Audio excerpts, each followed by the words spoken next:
내일 윤석열 전 대통령의 내란 우두머리 혐의 1심 선고가 나옵니다. 비상계엄 선포 443일 만에 윤 전 대통령의 내란 혐의에 대한 사법적 판단이 내려지게 되는데요. 특검은 전두환, 노태우 신군부의 쿠데타보다 엄한 처벌이 필요하다며 사형을 구형했고 윤 전 대통령 측은 경고성 계엄일 뿐이었다고 맞서고 있습니다. 현장 취재기자 연결해 보겠습니다. 신기혜 기자. 네, 서울중앙지법입니다. 내일 선고 이루어지는 혐의 내용부터 설명해 주시죠.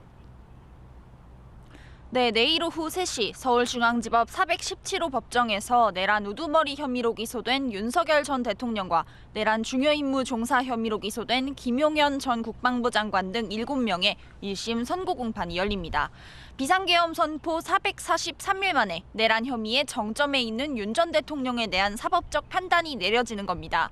혐의가 내란죄 하나인 만큼 가장 큰 쟁점은 비상계엄 선포와 함께 일어난 일들이 국헌 문란 목적 폭동에 해당하는지 여부입니다.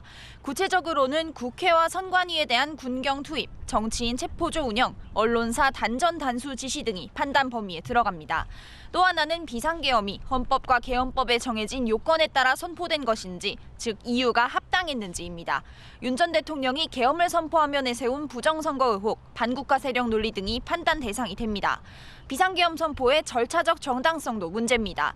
재판부는 윤 전 대통령이 계엄을 선포하면서 법에 정해진 국무회의, 국회 통고 등의 절차를 지켰는지 따져볼 것으로 보입니다. 네, 특검은 윤 전 대통령에게 사형을 구형했죠. 네, 특검은 지난달 결심 공판에서 윤 전 대통령에게 법정 최고형인 사형을 구형했습니다. 12.3 비상계엄은 윤 전 대통령이 권력 독점을 하기 위해 일으킨 국헌 문란 목적의 폭동이었다는 겁니다. 특검은 특히 윤 전 대통령과 일당이 헌법적 가치를 수호해야 할 의무가 있는데도 이 같은 일을 저지른 만큼 전두환, 노태우 신군부보다 엄한 처벌이 필요하다고 강조했습니다. 그러면서 윤 전 대통령에게 특별히 낮은 형량을 선고할 이유가 없고 형벌의 선택이 상징적 의미를 가진다는 점을 고려하면 사형을 선고하는 게 타당하다고 주장했습니다.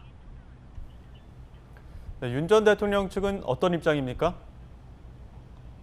네, 비상계엄 선포 직후부터 계엄은 경고성, 호소용이었다는 주장을 이어왔습니다. 국회와 선관위에 대한 군경 투입 역시 질서 유지 목적이었다고 주장했고요. 비상계엄 선포의 이유로 들었던 반국가 세력, 부정선거 의혹도 계속 강조했습니다. 여기에 체포방해 혐의 재판 당시 주된 논리였던 공수처에는 내란죄 수사권이 없다는 주장도 함께 펼쳐왔습니다. 다만 이 같은 주장들은 그간 있었던 관련 재판에서 모두 받아들여지지는 않았습니다. 윤 전 대통령은 내일 선고기일에 출석할 예정인 가운데 선고 전까지 별도 입장을 낼 계획은 없는 것으로 확인됐습니다. 지금까지 서울중앙지법에서 YTN 신기혜입니다.